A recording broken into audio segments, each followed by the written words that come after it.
Coming up on the Texas Sports Hall of Fame podcast, Abner Haynes, a legend. If you haven't heard of him, you're about to learn all about him, and it is an important person to learn about. We speak to his son, King David Haynes, who wrote the book, Abner Haynes, An American Hero, and this is an amazing story of inspiration on and off the field. We're talking about a guy who literally segregated football, or integrated football, I should say, after it was segregated in the state of Texas in the late 50s, and had an amazing career on the field, again, and off it, and evolved into a sports agent, which I learned today, I didn't even know, in the latter stages of his life and career. So enjoy this conversation.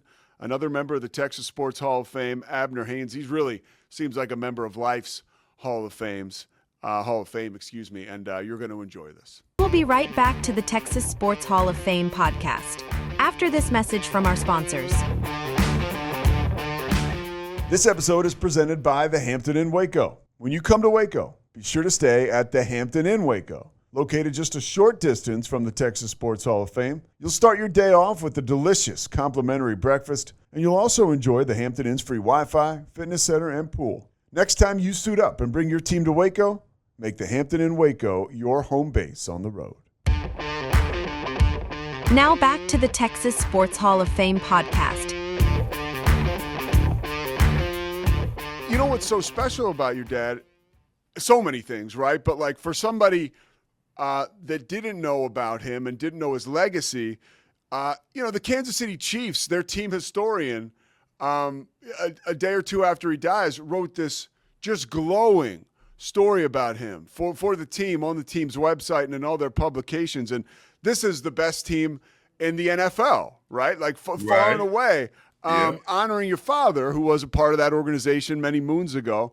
But for people who don't know, your dad, Abner Haynes, to take a trip back and talk about the agent of change that he was. Can you describe a little bit about what he did for segregating college football in Texas in the late 60s or late 50s, excuse me? Sure.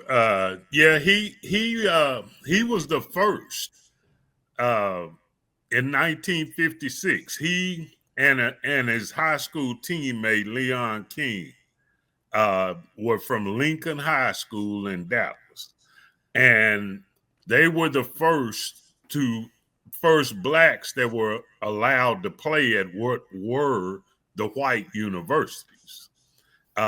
He had lots of opportunities to go to Prairie View A&M or Texas Southern or Grambling or Florida A&M, any of the black schools. And there were places that were integrated. And he was leaning heavily toward going to University of Colorado. They had even sent recruiters to Dallas to try to talk him into it.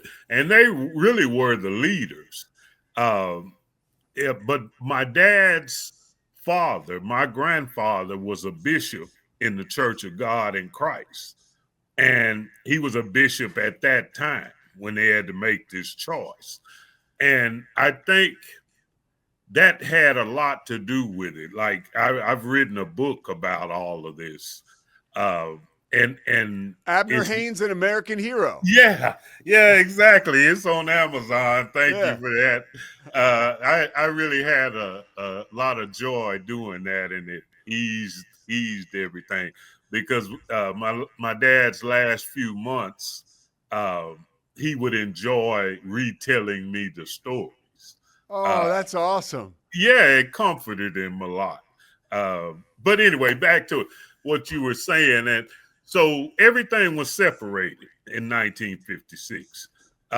It was such a colossal moment. North Texas ran into this all the time in San Jose, in Lexington, Kentucky, in Ohio, in Utah, in Houston, where there would be a, uproar because North Texas had blacks with them, and blacks couldn't stay in hotels, couldn't eat in restaurants. and North Texas took this on. And back to my grandfather, the pivotal statement that my dad always told me, it was totally his decision to make as to where he would go to school. But his father, the bishop, was already leading black people. And he saw it. He knew Abner would be fine because he had God-given talent and he was a hard worker. But my grandfather saw the whole thing through the church members' eyes. And if my dad could do this and everybody could see that the sky isn't going to fall because, we let blacks get educated, then that would help the church members' kids become teachers and accountants and, engineers and whatever they wanted to be, but they wouldn't be artificially excluded. And so my grandfather told him that he could do something to help us all. And I always took that as white and black because, it's just a better country. It's a better place since we crossed those bridges. And my dad partly was successful. You could imagine the stuff he went through. I was about to ask you some of the pushback he received. A lot of it is in the book. Yeah. But I can tell you a little bit. I mean, the day they arrive at Fouts Field, it's August, 2 days about to start. The team, the coach was Otis Mitchell. And Otis Mitchell hadn't even told all the assistant coaches that we were about to integrate, let alone the players. So nobody knew about this beforehand. And the team was all, milling around, waiting to get the equipment issued. And here come the black guy. And they said Dad said a third of them quit right then. And wow. Another group wouldn't take showers with him. But there were the other group. I always highlight the ones that were further along. And it was the quarterback, Vernon Cole, his brother, Garland Warren. They came out to meet Dad as he was walking up, wondering who he's going to have to fight or whatever. They came out and extended their hand and said, "Welcome to North Texas." So they were the leaders. Charlie Cole had already been in the Air Force for 4 years. So he had worked with black men, slept with them, ate with them.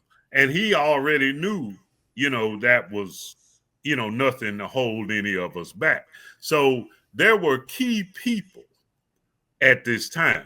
The president of the university was Dr. J.C. Matthews.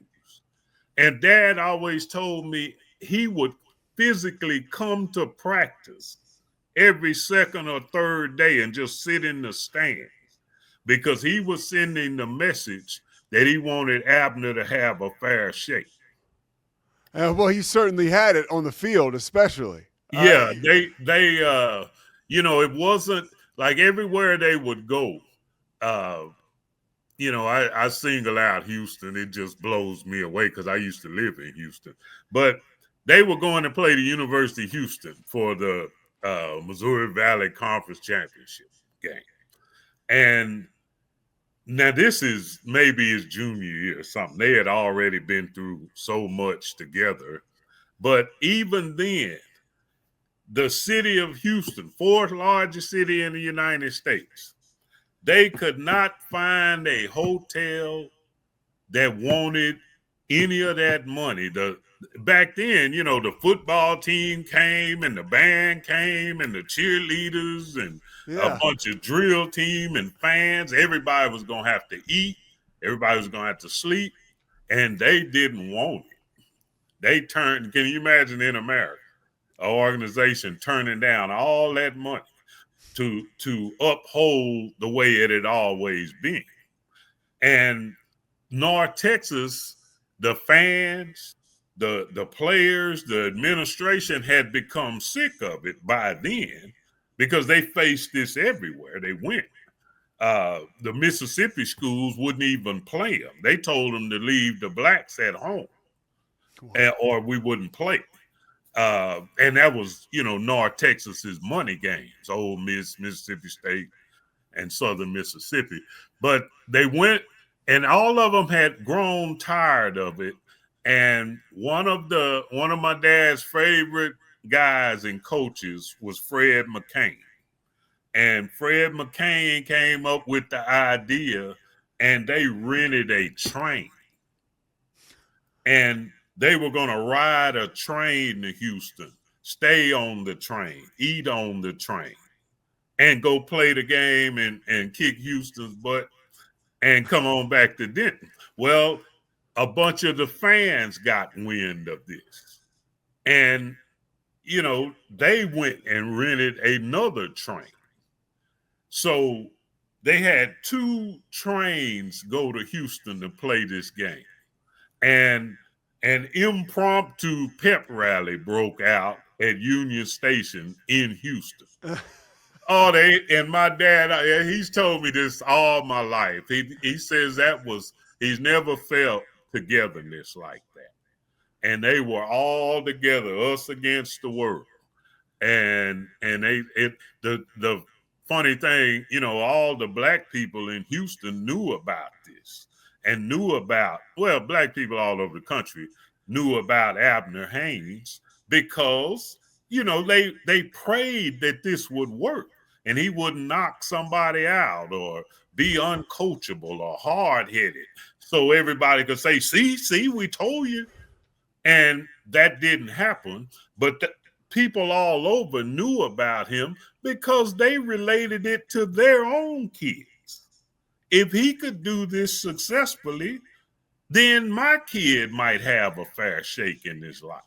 How was he able to handle the weight of that responsibility? Well, and not act out in moments, of confrontation, which everybody, your natural instinct is to do that, I would imagine. Well, and if you knew my dad, he wasn't the most demure person in the world. He could get pretty volatile. But to answer that question is back to his family and his father, because I wasn't there, but I've heard it for all these years. And my dad always told me that even at 18 years old, with all of this weight on his shoulders, he felt like he was there on North Texas's campus with a mission. His father and mother had him believing that this was a test of his faith and that this was all spiritual and God was watching. And a lot of people's fates were hanging in the balance. Now, if you're 18 and you've never been in a church up until that point, I can't sell you that. Maybe you don't buy it. I could sell it to you. But, his father was the pastor of 3 different churches at the same time. They basically went to church every day of the week somewhere. He had a church in Denton, where North Texas was, a church in Dallas he was the pastor of, and a church in Mahia, Texas. Wow. And so he felt like the mission was bigger than just him. And I know that helped him rein in his tongue and helped him to take, more than he a young man would have been able to take. Now on the field, your father was amazing, right? And you might imagine, because of the color of his skin, he probably didn't get all the credit he deserved, right? his amazing output. He ends up getting drafted into the NFL by the Pittsburgh Steelers, but he chooses to play in the AFL. Again, all stuff you can find in the book, Albert Haynes, An American Hero, written by my man right here, who I'm talking to, King David Haynes. But, give us a little bit of why he decided to play in the NFL as opposed to the AFL as opposed to the NFL. Well, that's a big story, but I can tell you a little bit of it. Here again, it comes back to the church, but I'll start with Lamar Hunt. And I met Lamar Hunt the first time I was maybe 6 years old. And he had such a way about him. At 7 or 8 years old, he had me thinking I was the only thing on his mind. He was so interested in what I had to say. And he was a great guy. But he had decided, he had been rebuffed by the NFL. He wanted a NFL franchise. And he couldn't get it. He had been turned down several times. And being who he was, he decided he was going to start a whole nother league. And he had a secret. He already felt and knew that the NFL at the time overlooked the historically black colleges. They wasn't really interested in that. And Mr. Hunt knew that there was an untapped well of talent, which would bring them even with the NFL on the field. That was one reason. Mr. Hunt was committed to giving, black players a chance and a fair chance in his league. But also, I don't like to say stuff to criticize too many people, but the Pittsburgh Steelers sent Bobby Lane and Buddy Parker, the coach, to Dallas to convince Abner to sign with the Steelers. And the way I understand it, they showed up at Bishop Haynes' house at 2 a.m, drunk. And they were yelling that us Texans got to stick together. Well, I read this story, and I wasn't sure if it was true, but apparently it is. Yeah, that's what he told me all my life. And that killed it for the Steelers. Because was your grandfather just turned off? Like, was the bishop like, hey, you got to go to the AFL? Yeah, well, it's just such disrespect of a man that's held in giant esteem from whites and blacks. But maybe they don't know about it in Pittsburgh. And it was just such a disrespectful event. And at the same time, my grandfather knew of the Hunts because they're all in Dallas. You hear the Kansas City Chiefs with the Hunts, but they all are from Dallas. Yeah. And Lamar's father was H.L. Hunt. And my grandfather knew about H.L. Hunt because he was in the papers and on the news all the time. And he really thought that they were a solid family, and it helped them that they were from Dallas. And kind of he had been following them just in the regular news cycles of the day. And so as he saw the two, options, and people don't know also, my dad was thinking about going to Canada because that was an option for some of the black players of that time who just wanted to, escape. You only get one life, and who wants to spend it, being dogged and held down. And some of the players just went to Canada. And back then, UNT played their last game of the regular season, and it was like a month until the Sun Bowl. They had such a good season, they were in the Sun Bowl, my dad's last year. And he told me that in that month, he went to Winnipeg and they flew him up there and he met with them and you know, he was thinking about it, but they didn't offer him a big enough bonus to live that far north. So he decides to play for the Texans, right? Yes. To yes. begin his career in the AFL, and he really, as I understand it, reading stuff from folks like you, he becomes a prominent member of the AFL and really like the first star of the league, like the rookie of the year, the player of the year. Yeah. A lot of success. How was he able to handle that success on the field? Was that easy for him because that's what he knew? It was easy in a sense, and because he had been doing that all his life, and the off the field stuff and the tumultuous nature of the 60s, collided. Like he'd tell me all the time how he may have had a great game that Sunday, scored 4 or 5 touchdowns and got this bonus or this little extra, and he goes home and turn on the TV and they're shooting water cannons at the black people and sicking German Shepherd dogs on them. And the whole thing of the pros then, they had to go at the speed that the public was willing to go.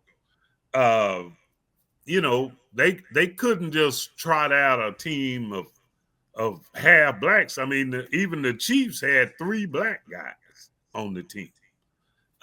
They were working on it, but they had to go at a certain pace. And the leaders at the time, almost, said as much as, you're a NFL or professional football player, you should just take the perks and the privileges that come with that and basically don't keep your mouth shut about how we do the rest of these N words. Yeah. And that became more and more difficult for him. Now, we're not painting everybody with one brush. I'm speaking in general. For sure. Hank Stram loved him. Hank Stram didn't have a prejudiced bone in his body. He wanted to win. Yeah. And Mr. Hunt was the same way. I mean, here again, they had to deal with the world that they had in 1960 and 1962 and what have you. But just like in college, they would go places to have the pregame meal and the team would sit down, but the waitress would come to my dad and tell him that she got a place out back for him to eat. And, here again, they weren't poor as skunks and didn't have anything. And like what you might think of the average black back then. But he would tell me that he wasn't going to make any fuss about it, but he wasn't going out back. He just wasn't going to eat. But his teammates didn't leave it like that. That happened to them in Corsicana, and they pushed their plates away. And they got up and they told them, if Abner can't eat here, then none of us are going to eat here. And they walked out and went to a grocery store and bought a bunch of bologna and cheese and sat in the city park together and ate. And so his story is so great because of the other people that were around. What was Dallas like at that time for him? I mean, because he was in, the one thing it seems like that worked out off the field was that he got a chance to stay around North Texas and around his family, which I would imagine that was a pretty big deal. But also, where was society at that point? Like, what was it like to live in Dallas? Well, okay. For a young black athlete. Well, he's born in Denton, Texas. Okay. And my grandfather got so big and the church was growing so that they needed him to move to Dallas so he could oversee more churches. And this was when my dad was going to the 8th grade.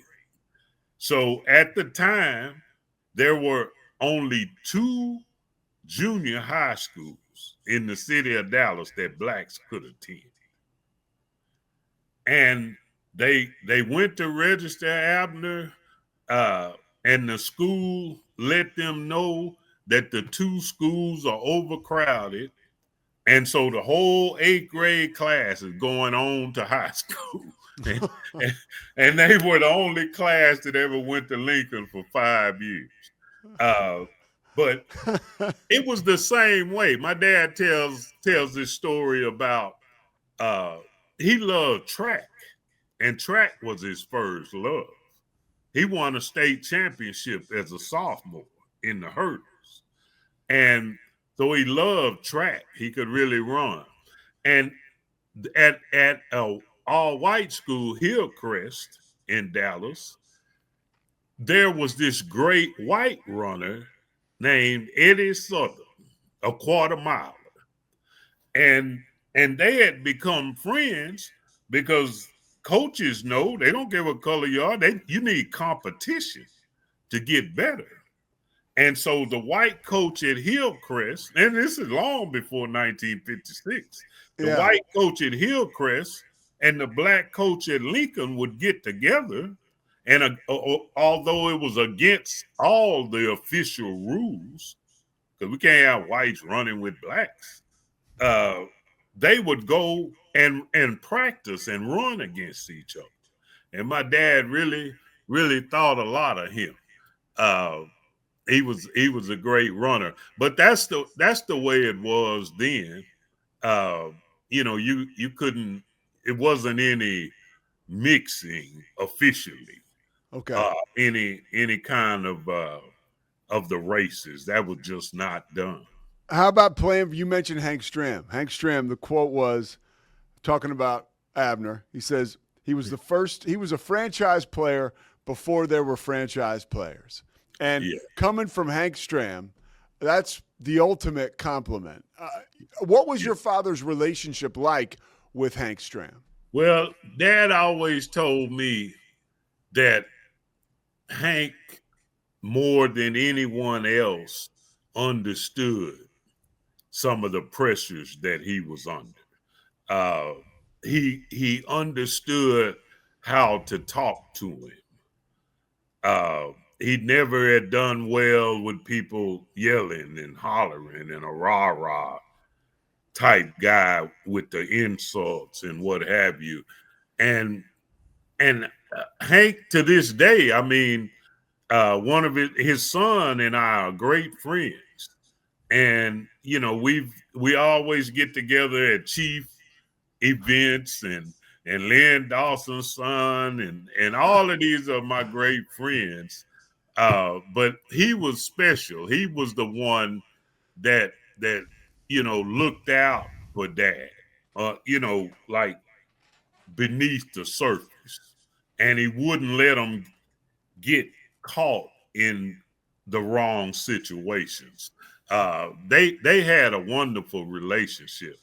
And it just got derailed by the overall, the things that were happening that became too overt for my dad to handle anymore as he, became a grown man with a wife and kids and you still want me to go on the other side of the sidewalk, and I don't feel like I'm any less than anybody else.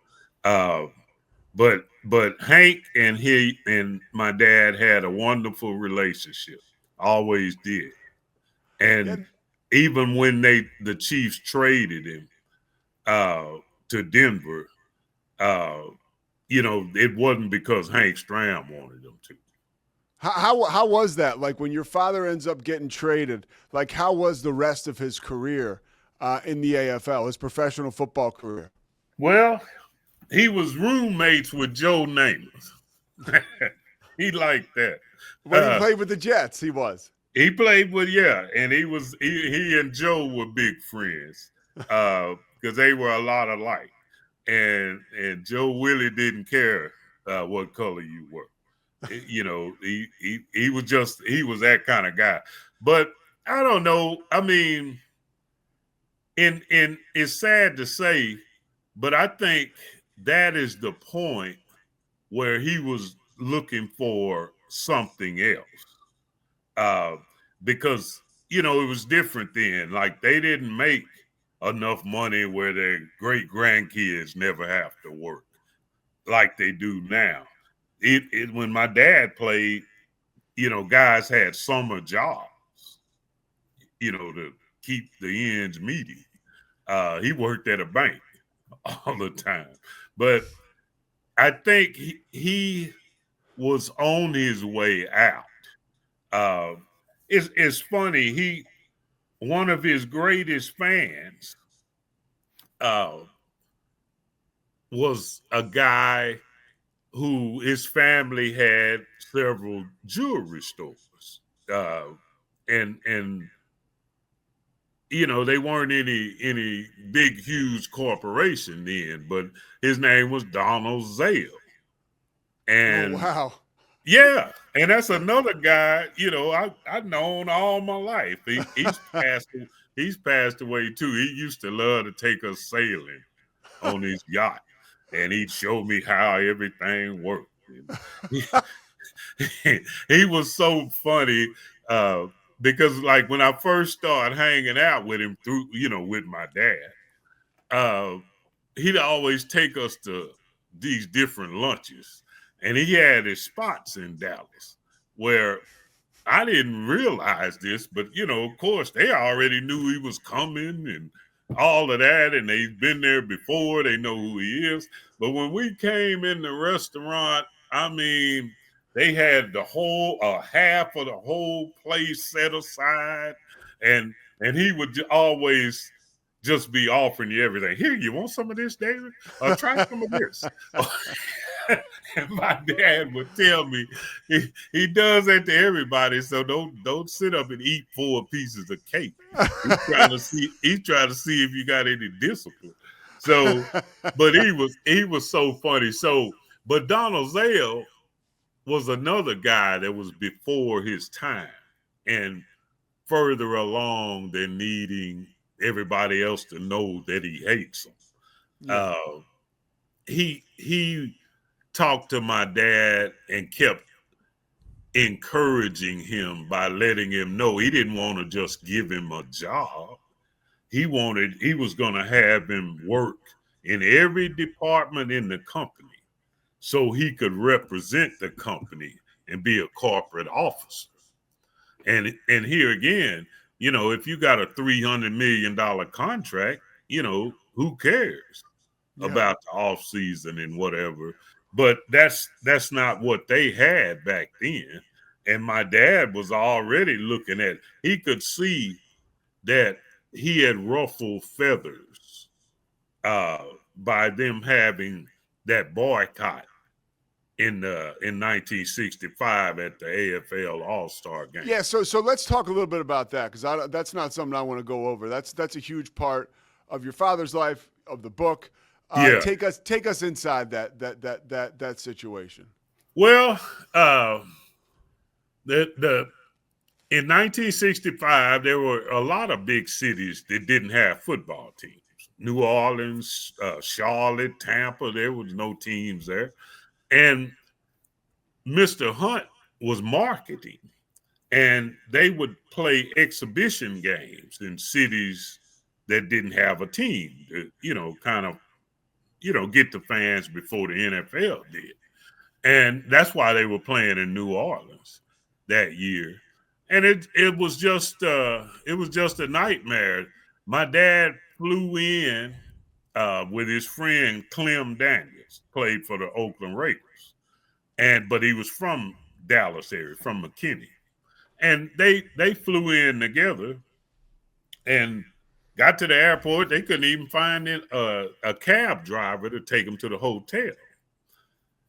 And they got to the hotel and met with some of the other players from the Buffalo Bills, and all of them were having the same thing. Some had been refused service in restaurants in the French Quarter, and all of them had been called N-words and monkeys, and as I said before, these are grown men now.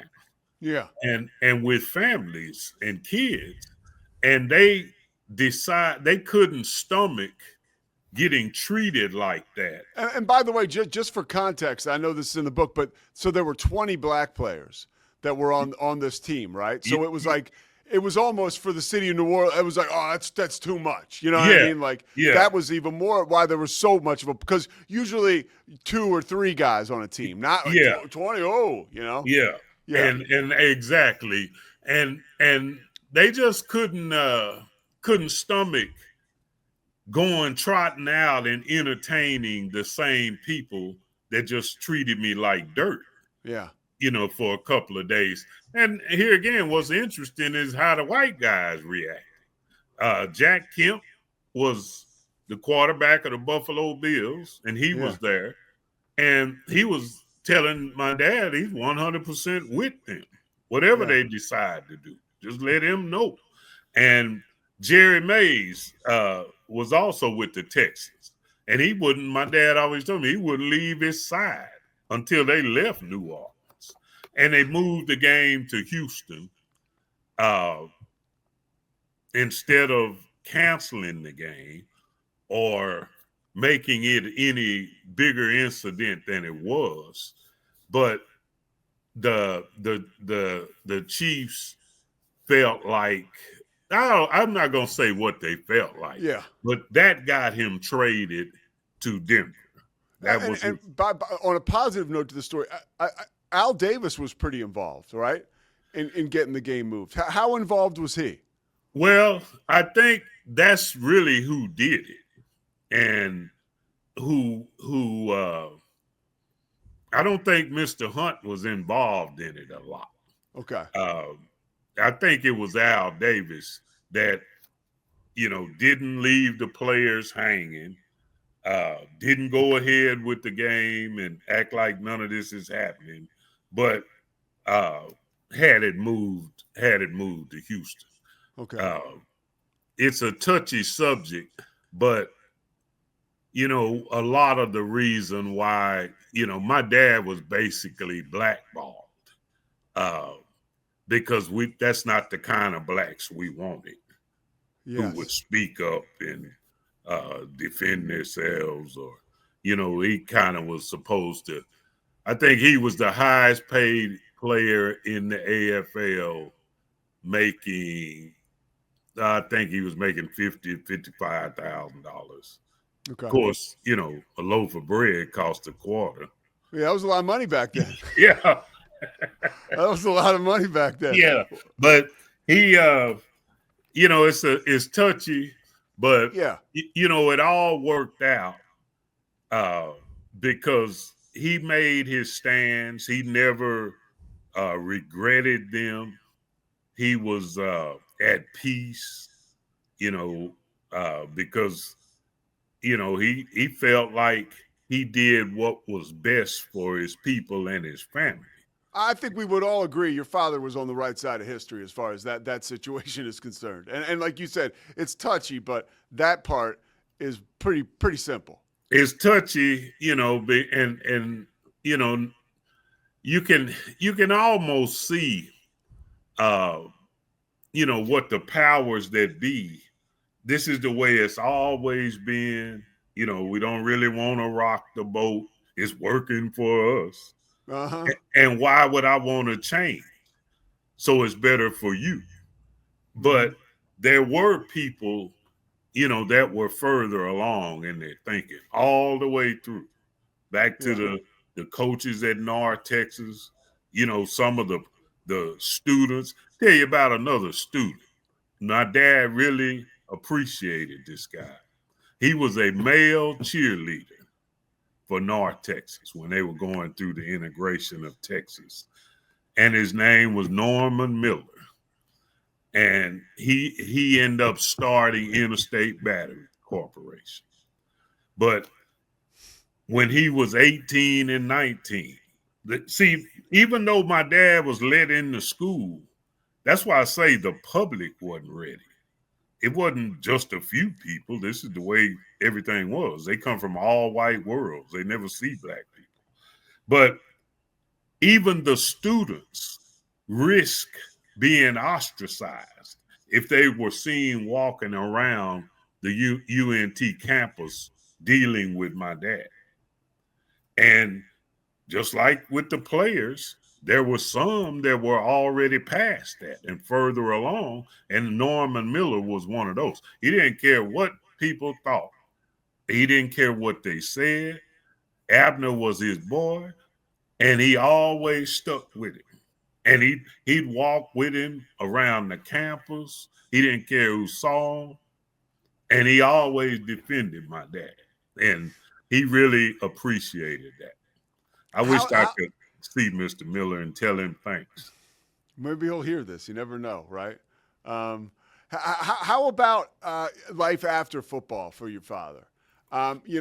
Was he still – because it seems like he really started to become celebrated, but maybe that was a little later in his life. What was that like, the transition out of football into life for your dad? Well, it was really successful. The Zale Corporation taught him a lot, and he did things for the company where they could keep, putting more responsibility on him until the point where he decided to start his own agency, because him and his father were doing his contracts. When he played, there weren't any agents. Mm-hmm. And, your father did your contract, or your brother-in-law who's a lawyer or something like that. So he was one of the first black agents. And he built that up until he had over 80 or 90 players under contract. He was the agent one while for the whole Pittsburgh Steel Curtain. Oh my gosh! Yeah, Joe Green went to the same college. Yeah, I figured that. Yeah, Ernie Holmes went to Texas Southern. All of them were from Texas except L.C. Greenwood. Ernie Holmes went to Texas Southern, and Dwight White went to East Texas State. So my dad's I kind of grew up recruiting athletes for him, and one of his first things was we happened to be from Texas. We were going to start right here in DFW. Where else? In Waco, yeah, and Tyler, and Midland. We didn't have to go far, and that really worked. Was he one of the first black agents? Yeah, he really was. And so, with the world being what it was probably for a lot of those players back then easier to trust a black man. Yeah. So, it just thrived. I mean, Rayfield Wright and Jethro Pugh. And, wow. And he had so many players that was kind of our life. It was always around, football players around. I didn't really understand it, but it provided a lot of vacations. So I was always with it. We would have a guy coming out of college and he'd be in the Tangerine Bowl, or the Orange Bowl, or the Sugar Bowl. And we go to the game to, help keep him on the right track, whatever you want to call it. Yeah. But I was just a kid, and I was just in Tampa and having a great time. So who are some of the other clients? Like, who was your dad's biggest client, you think? The biggest was probably Mean Joe. Wow. Yeah. I mean, that's yeah. Yeah, it probably was Mean Joe. Rayfield Wright, I tell you who was the last one. Yeah. He played for the Cowboys. His name was Tony Tolbert. Oh, He was, sure. yeah, Yeah. he was a defensive end. Yeah. And He played for Jimmy Johnson. yeah, he won the Yeah. 3 Super Bowls Yeah. in 4 years. It's funny. I say he's a lot of the reason I went to Super Bowls. I would imagine. Yeah, because Tony is a great guy, and we met at the East West Shrine game in Palo Alto, and I was the national recruiter. I was older by that time, and I saw this guy. Matter of fact, we went out there. This was the year that Deion Sanders came out. Okay, this is Arizona, right? No, this is in Northern California. Okay. In outside of San Francisco, and so we went out there because one of our players we thought we were going to sign was named Louis Oliver. He was a safety. Oh yeah, D-back from Florida. Yeah. Yeah. And so we went out there with him, and I see this guy. You know, you're kind of in the lobby of the hotel, and agents are with the players, protecting them from talking to other agents. Yeah. So I see this guy standing over in the corner by himself, and I'm like, man, he's like 6'6" or 6'7" with long arms. And so I just went up and started talking to him because that's my job. And because nobody else was talking to him, and he was from this not little school, but you know, El Paso's kind of out of the way. Yeah. And so it just went from there. Tony was from New Jersey, and we just hit it off right from the beginning. And my dad had a relationship, a business relationship with one of his ex-players was Gene Fugit, that used to play tight end for the Cowboys. He was, matter of fact, he was like the first free agent. He went from Dallas to the Redskins with no compensation. And my dad did that. But his brother owned the largest black-owned company that ever existed, called Beatrice International Foods. And his name was Reginald Lewis. And he's passed away too. And the three of them were all kind of working together. And it was just a great time. But no, my dad had a fantastic career after football in the business world. When you look back on your father's life and career, and it really is absolutely amazing. I mean, it truly is all, and the transitions say so much about the person he was, his motivation, his intellect, and his ability to just, and it's just a testament to everything he went through. Clearly, he was ready for everything he faced. How does that make you feel talking about your dad, telling these stories? Well, I tell you, I have an immense amount of pride in what he did and what he went through. Because like after they had all left North Texas, those players that were the undefeated freshman team, they created an organization they called the Bald Eagles. You know, North Texas is the Eagles. And so they now were 40 and 50, so they called it the Bald Eagles. And so we would get together so everybody's families could meet and kids could meet. We'd meet in Bowie and in Denton and Waxahachie, and we'd all meet, and just to get to know those guys. Tell you a story I didn't put in the book. One of his coaches is still alive, Ken Bonds. And they played a game in Oklahoma where, and this is when they were freshmen. You know, however good you were, freshmen had to play on a freshman team. You couldn't Yeah. play on the varsity. And they play these night games, and people would turn the lights off when North Texas had the ball, turn them off and on. People shooting guns in the stands. And they would get attacked after the game. The bus would get attacked, thrown beer bottles. You know, there was no rules in the 50s. People be at the game drunk and with whiskey and the whole 9 yards.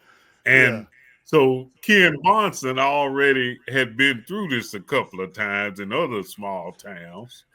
And he had the team on the bus, but he drove my dad there to the game in his car. And they had the car hidden away. And the same thing happened at this game. The bus got attacked and they won the game. So everybody was looking for the black guy to take it out on him. But he wasn't even on the bus. And the coach had already, and he was the running back coach, but he was the coach of the freshman team. But he had already thought of this. And it's just another one of these good people Yeah. that his heart was actually, you know, really for what was best for my dad. And so, you know, it was a lot of those. One of his teammates, Bill Carrico, he wasn't trying to hear it. And Joe Mack Pryor, anybody that started any of the mess, you know, these guys were from Fort Worth and other places where they had been in fights and played football games, and they weren't scared or fearful. And sometimes it would be just real slugfest, the way they tell me about it. And they weren't giving up an inch. And they stuck with my dad at all times. They never, you know, left him hanging out to dry to face the deal by himself. And I really appreciated that. And what let me ask, what are you up to today? I mean, with the book, again, I'll say it again, Abner Haynes, An American Hero. You've got to check it out. You did an audio version too, right? Yes, I'm the narrator on the audio book. Yeah. And you know, sometimes health has been a challenge. And I've kind of pretty much retired, and I have so much fun and satisfaction because my dad knew that a lot of people alive now missed his days, missed his playing days. And he was so happy that I had decided to do this project and to further, because every day I run into people, you know, that are 18, 28, you know, 37, and they've never heard any of this. Yes. Yes. In their mind, America, United States of America has always been like it is in their lifetime. Yes. And so it's just been a blessing and a joy. I go to a lot of book signings and I've just did a deal in Allen with the Dallas Card Show, because this is another old friend of my dad's, and you get the memorabilia people together who are sports fans. And I mean, I've got kids 14 and 15 that'll stop and see my little display of my dad, and they want to know, you know, what did he do? Who was he? Yeah. And they'll pull up a chair and sit and let me tell them about Abner Haynes. And that's what my dad wanted. And this guy, this young teenager, would have never known about him without, you know, running into us at that event. So I do some of those, and just the whole thing of putting this book together, and I'm self-published. I had to figure it all out and figure out how to pass Amazon's checks and figure out how to do an audio book and then how to edit it. Because, I don't have any money to pay anybody to do that. But Yeah. I said, if it's in writing, I can read it and understand it and then go put it into effect. And nobody better than you to do it. You wrote the book. Well, and I tell you, it was easy in a sense because I didn't have to invent some fantasy or a story. The thing was already in my head. Yeah. And already in my, remembrance, there's more that I didn't write about than I did. Because some of it is sensitive, and I'm not trying to bring anybody down, just lift up people. No, it's beyond obvious talking to you that it's all love. And King David Haynes, I cannot thank you enough for taking the time with us today to talk about your dad. Obviously member of the Texas Sports Hall of Fame, but an absolute trailblazer and game changer in life. And the book, Last Time, Abner Haynes, An American Hero, you can get it on Amazon. You can get, the audio book. It's all out there. So, and I would recommend folks to give it a look, pick it up, and, get more about it and share it, right? Pass it on. Let more people know about this. Absolutely. Yeah. People find a lot of inspiration. Yeah. That's one thing I see. They appreciate that, he was the kind of guy that when the Texans played their home games, it was at the Cotton Bowl. And so he's, a mere few blocks, 4 or 5 blocks from where he went to high school. Yeah. And he would go off into South Dallas before the game. And he had people he was helping. He'd have a trunk of food. He'd pull up to people's house on game day. That's the kind of stuff he would do to get ready to play. He knew these were church members and the husband might have been fired from his job, whatever the story was, but he was going to help him. And this was his home. It really worked for him the years they were in Dallas. So yeah, well, this thing worked. I just have a lot of pride in him, and I'm proud to tell his story and keep him, in a sense, living on. Yeah, well, we're proud to help you tell it and get the word out, man. I appreciate you taking the time. Well, I appreciate you having me. Thanks a lot. And just want to remind anybody that's listening that you can read it yourself and get it on Amazon. Thank you for listening to this episode of the Texas Sports Hall of Fame podcast. For everyone here at Rogue Media and for myself, Pete Souza, thanks for listening.